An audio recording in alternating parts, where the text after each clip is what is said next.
प्रिय दर्शकों, YouTube के माध्यम से चलने वाले ज्योतिष क्लासेस में आपका एक बार फिर से पुनः स्वागत है। प्रिय दर्शकों, आज हम लोग पढ़ेंगे प्रेम संबंध। प्रेम संबंध प्रेम संबंध में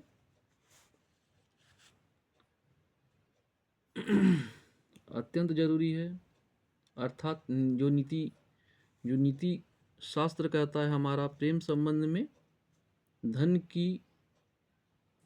की आमदनी नित्य प्रतिदिन बनी रहे, शरीर निरोगी रहे, गृह आश्रम के लिए सुंदर एवं सुशील जीवन साथी के रूप में पत्नी की प्राप्ति हो और व्यवसाय कारक विद्या का ज्ञान प्राप्त हो, तो ऐसा व्यक्ति का जीवन सदैव सुखों से भरा होता है।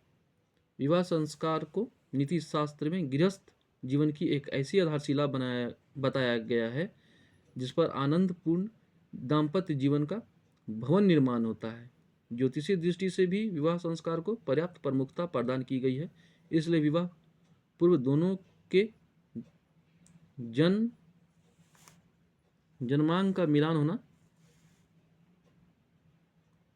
मांगलिक दोष आदि का पहले ही निदान कर देने की परंपरा रखी गई है।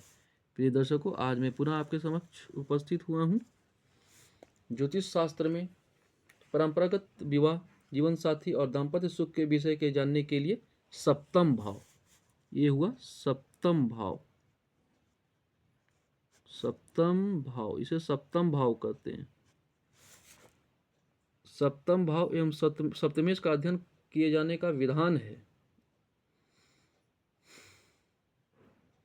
ज्योतिष शास्त्र में सप्तम भाव एवं सप्तमेश का अध्ययन किए जाने का विधान है। सप्तम भाव से ही, अर्थात इस भाव से ही पति या पत्नी या फिर किसी जातक की प्रेम संबंध एवं उनके मित्रता का भी विचार किया जाता है। जबकि नवम, ये हुआ नवम स्थान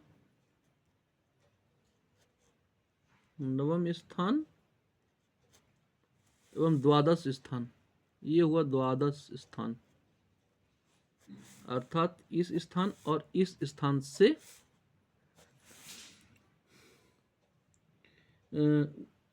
नवम एवं द्वादश स्थान से किसी तीसरे व्यक्ति के प्रवेश का स्थान कहा गया है। पत्नी कारक जो हैं, पत्नी कारक जो ग्रह हैं वो ग्रह हैं शुक्र, और पुरुष के लिए कारक ग्रह जो हैं वह हैं गुरु। प्रिय दर्शकों, यदि आपकी या फिर किसी जातिका की कुंडली में शुक्र या फिर गुरु बलवान हो, तो ऐसे जातक का विवाह होता है, बहुत ही अच्छा होता है।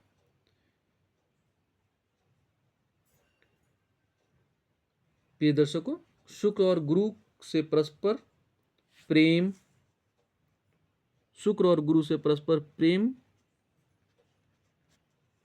प्रेम संबंध, अनुराग आदि संबंध के भाव जन्म लेते हैं। प्रिय दर्शकों, प्रेम विवाह आदि के लिए सप्तम भाव और सप्तमेश के साथ पंचम एवं नवम का अध्ययन किया जाता है। प्रेम संबंध के लिए पंचम एवं सप्तम भाव तथा प्रेम के बाद दाम्पत्य जीवन के लिए ये हुआ पंचम भाव, ये हुआ सप्तम भाव, अर्थात यह भाव और यह भाव का अध्ययन किया जाता है। अर्थात पंचम भाव, सप्तम भाव एवं नवम भाव, इसे स्थान भी कहते हैं, भाव भी कहते हैं। पंचम भाव से हम लोग, इस पंचम भाव से हम लोग, प्रिय दर्शकों, पंचम भाव से हम लोग पंचम भाव या पंचम स्थान,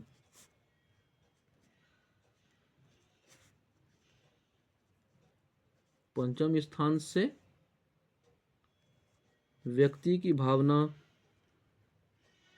व्यक्ति की भावना,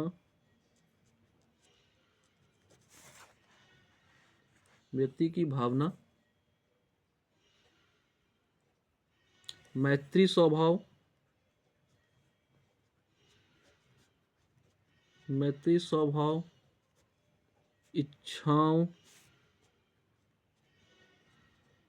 इच्छाओं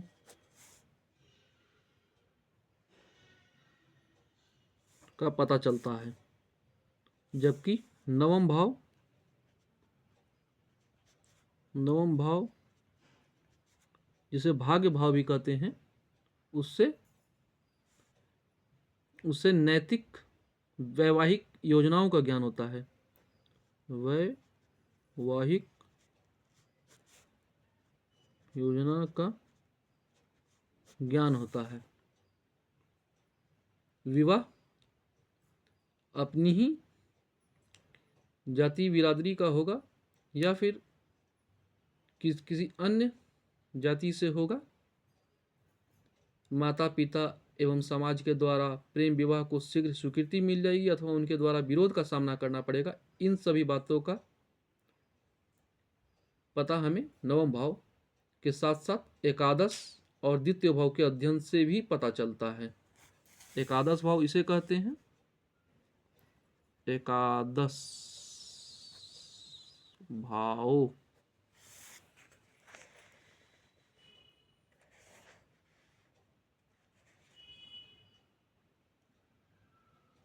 एकादश भाव,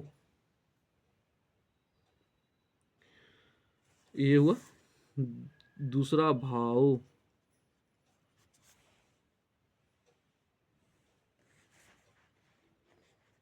प्रिय दर्शकों,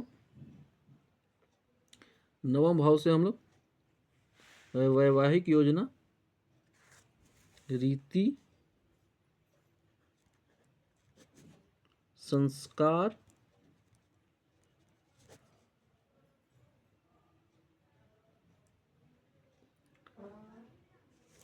की बात की जाती है। वहीं द्वितीय भाव से, द्वितीय भाव से, द्वितीय भाव से पारिवारिक, पारिवारिक सुख एवं संतुष्टि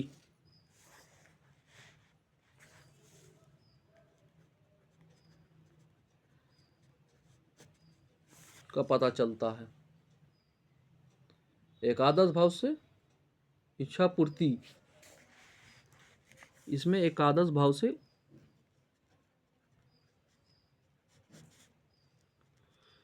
अपनी इच्छा पूर्ति, इच्छा पूर्ति, इच्छा पूर्ति का बोध होता है। प्रिय दर्शकों, चंद्रमा, बुध और मंगल से व्यक्ति की मानसिक दशा का पता चलता है। चंद्रमा, शुभ चंद्रमा, शुभ चंद्र माँ, बुध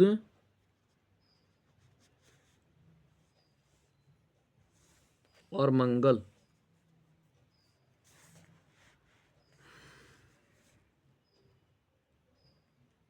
और मंगल, शुभ चंद्रमा, बुध और मंगल से हमारी मानसिक दशा का पता चलता है। चंद्रमा जो है वह मन का कारक है। मनुष्य सहित समस्त प्राणियों की भावनाओं एवं विचारधाराओं को चंद्रमा ही नियंत्रित करता है। प्रेम संबंध के लिए चंद्रमा की स्थिति, उसकी प्रबलता, निर्बलता, उसकी युति, दृष्टि आदि पर्याप्त भाव डालने वाली सिद्ध होती हैं। इसी तरह मंगल और शुक्र शारीरिक संबंधों को नियंत्रित करने वाले प्रमुख कारक है। मंगल का संबंध खून और स्त्री के साथ, शुक्र का संबंध पुरुष की पौरुषता और वीर्य के साथ स्थापित किया जाता है। शुक्र ही निवेदन और परस्पर आकर्षक का प्रेरक बनता है। इसी से प्रेम का अंकुर प्रफुष्टित होता है और मन में विलासिता आदि की भावना और विचार उठते हैं। पंचम भाव स्थित शुक्र हो तो निश्चित जातक को प्रेम के लिए उकसाते हैं। अर्थात पंचम भाव में शुक्र हो, अर्थात प्रिय दर्शकों यहाँ पर शुक्र हो, यहाँ पर शुक्र हो तो प्रेम प्रेम प्रेम के लिए उकसाते हैं। दरअसल शुक्र चंद्रमा और पंचमेश सप्तमेश नवमेश आदि ही आकर्षण का भाव पैदा करते हैं। मंगल और शुक्र के संबंध हो तो कई तरह के विचित्र स्थितियां तक उत्पन्न कर डालते हैं। प्रिय दर्शकों, शुक्र यदि यहाँ पे मंगल हो, मंगल अपनी चतुर्थ दृष्टि से 1 2 3 1 2 3 वो क्षमा कीजिएगा, मंगल अगर दूसरे स्थान में हो, मंगल अगर दूसरे स्थान में हो तो 1 2 3 4 अपनी चतुर्थ दृष्टि से शुक्र को प्रभावित करते हैं। तो इस प्रकार से प्रेम संबंध का जन्म होता है।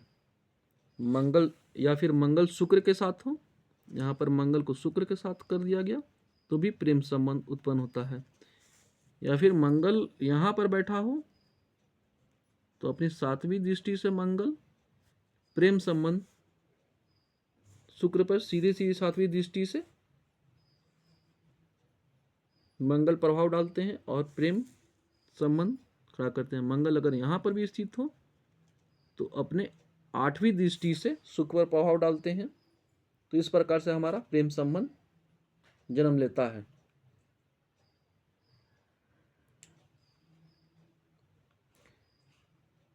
बहुत बहुत धन्यवाद। अब एक पत्रिका लेते हैं।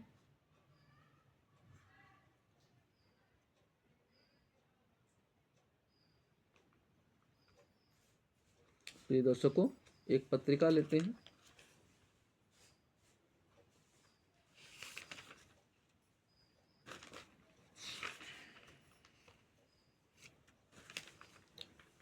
प्रिय दर्शकों, एक पत्रिका यहाँ पे लेते हैं।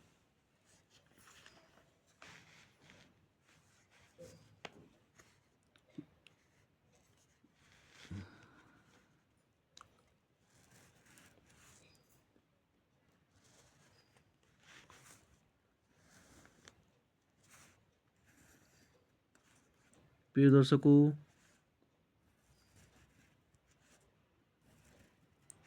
ये एक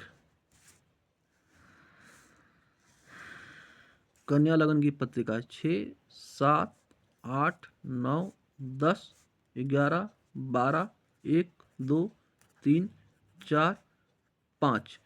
प्रिय दर्शकों,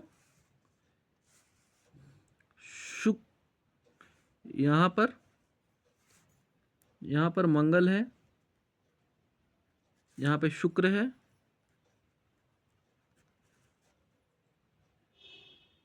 चंद्र यहाँ है, गुरु यहाँ है, यहाँ पे राहु है, यहाँ पे केतु है और सूर्य बुध यहाँ है। प्रिय दर्शकों,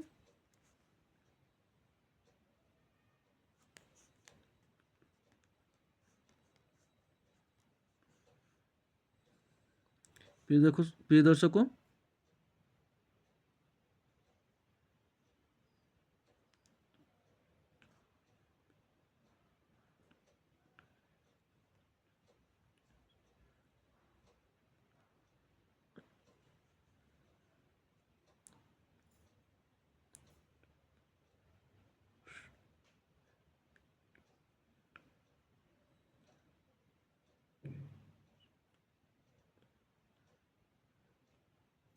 और शनि यहाँ है। प्रिय दर्शकों, इस पत्रिका में आप लोगों ने देखा कि शुक्र जो है नौमेश होकर के कर्क राशि में है, और चंद्रमा जो है, जो कर्क राशि का भावेश है, वो आकर के दसम भाव में बैठा हुआ है। तो चंद्रमा जो है मिथुन राशि में है, अर्थात द्विस्वभाव राशि में है, लेकिन शुक्र जो है नौमेश होकर के एकादश स्थान में बैठा हुआ है, मंगल से दृष्ट है। तो इस प्रकार से हम लोग देखें, प्रेम संबंध, ये जातक की कुंडली है, इसमें प्रेम संबंध इनका हुआ, प्रेम संबंध हुआ, तो ये दूसरे स्थान के मालिक, यह नवम भाव अर्थात इनके घर का भाव है, इनके पिता का भाव है। तो इनमें प्रेम संबंध जब उत्पन्न हुआ तो इनका वैवाहिक जीवन स्थापित हुआ। मंगल से दृष्ट है शुक्र, यहाँ पे गुरु की शुभ दृष्टि पड़ रही है, 1 2 3 4 5, यहाँ पे गुरु की शुभ दृष्टि पड़ रही है शुक्र पर। तो इस प्रकार इनके वैवाहिक जीवन